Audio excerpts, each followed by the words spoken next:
Istanbul waa magaalada ugu weyn Turkiga waxay caan ku tahay isku dhafka taariikhda iyo dhaqanka. Waxay ku taallaa labada qaaradood ee Yurub iyo Aasiya, iyadoo u dhaxaysa Badda Marmara iyo Badda Madow. Waxay leedahay taariikh qoto dheer oo soo taxaneed kumanaan sano. Waxay caasimad u ahayd boqortooyooyin badan sida Roomaankii, Byzantiniyiintii iyo Cusmaaniyiintii. Kusoo dhawaada daawadayaal, muuqaalkeena maanta aynu ku eegi doonno taariikhda magaalada Istanbul, inagoo ku soo qaadan doono qodobada ugu muhiimsan oo ay ka mid yihiin yaa aasaasay magaalada Istanbul iyo goortii la aasaasay, iyo imbaradorooyinkii soo maray magaalada Istanbul. Kusoo dhawaada mar kale muuqaalkeena maanta.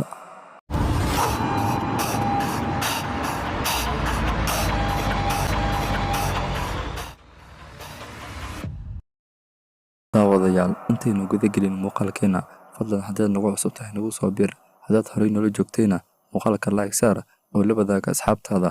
aad baad u mahadsantihiin.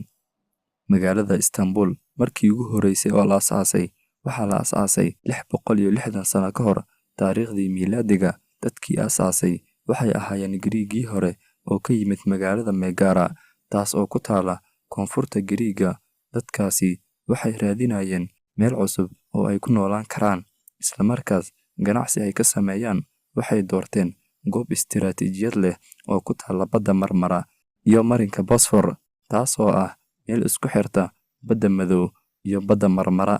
Goobtan waa goob istiraatiijiyad leh, waxayna siinaysaa faa'iido aad u weyn oo ku saabsan ganacsiga iyo ilaalinta magaalada. Dadkii ka yimid magaalada Megara waxay door weyn ka ciyaareen aasaaska magaalada Istanbul.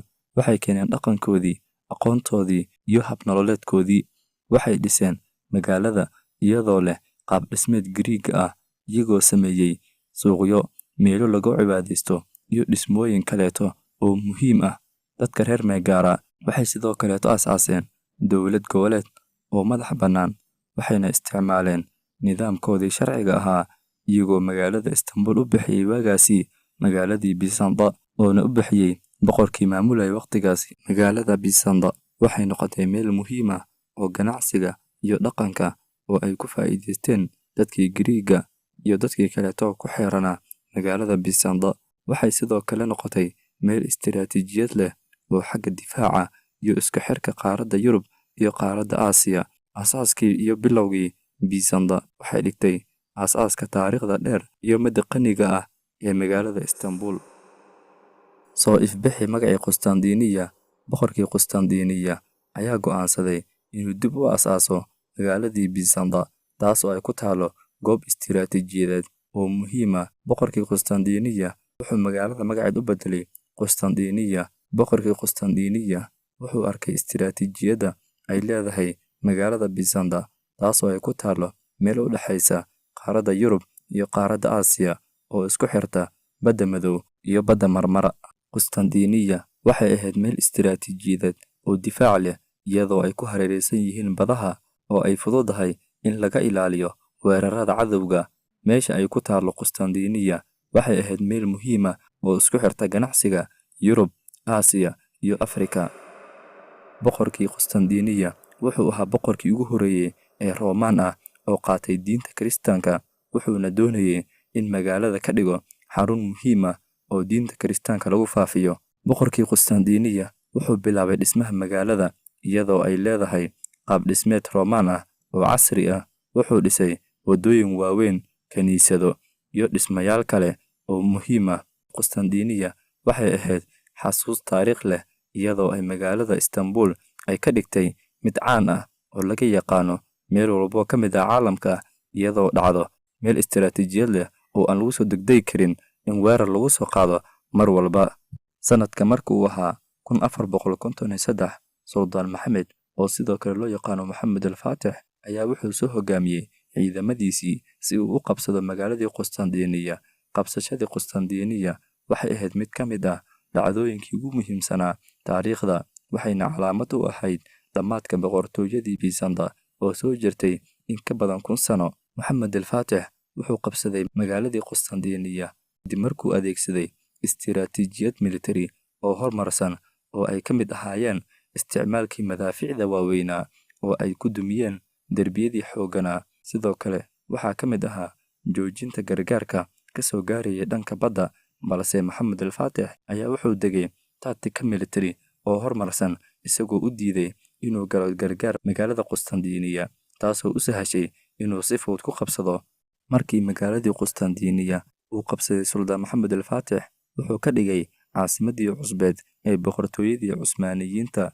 Maxamed al-Faatix magaca Qustandiniya ayuu ku bedelay magaca Istanbul, inkastoo magaca Istanbul uu si rasmi u soo shacbahay sanadka markuu ahaa 1930 kadib markii la aasaasay Jamhuuriyadda Turkiga ee haatan jirta.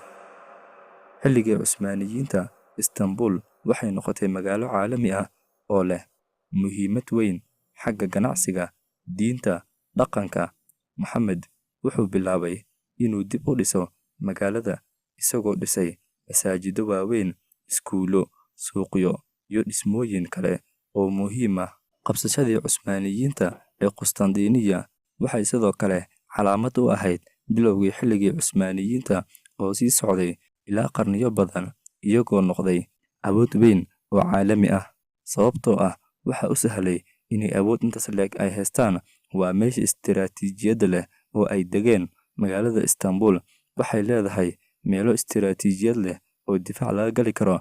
Haddii la soo weerarana, waxaa ku adkaan karta ciidankii soo weeraray inay magaalada gudaha u soo galaan, sababtoo ah magaalada waxaa ku wareegsan badda dusheedana ma lagu nagaan karo bilooyin badan. Sidaas daraaddeed, dowladdii Cusmaaniyiinta ayaa in badan ka talin jirtay magaalada Istanbul ilaa markii dambe oo lagu dhawaaqay Jamhuuriyaddii Turkiga uu aasaasay Mustafa Kemal Atatürk. Kadib burburkii boqortooyadii Cusmaaniyiinta iyo aasaaskii Jamhuuriyadda Turkiga sanadka markuu ahaa 1923, waxaa dhacay isbeddello waaweyn oo saameeyay magaalada Istanbul. Caasimadda cusub ee Jamhuuriyadda Turkiga waxaa loo wareejiyay magaalada Ankara, taas oo ahayd go'aan istiraatiijiyad leh oo uu qaatay Mustafa Kemal Atatürk, aasaasaha Jamhuuriyadda Turkiga. Istanbul waxay bilowday inay ka faa'iidaysato isbeddellada casriga ah ee ku salaysnaa mabaadi'da casriyeynta. Inkastoo caasimadda rasmiga ah loo wareejiyay Ankara, Istanbul weli waxay leedahay saameyn weyn oo siyaasadeed. Magaalada waxay martigelisaa shirar caalami ah, kulamo siyaasadeed iyo booqashooyin madaxda caalamka. Istanbul sidoo kale waa xarunta ay ka howlgalaan ururo caalami ah iyo hay'ado aan dawli ahayn.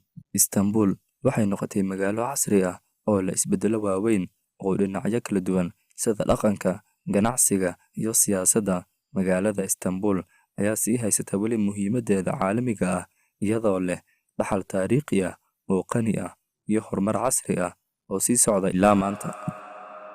Guud ahaan, Istanbul waa magaalo isku dhafan oo leh taariikh hodan ah iyo dhaqamo kala duwan oo leh nolol wanaagsan. Intaas waxaynu kusoo gabagabeynaynaa muuqaalkeena maanta. Fadlan daawade, haddaad nagu cusub tahay, nagu soo biir.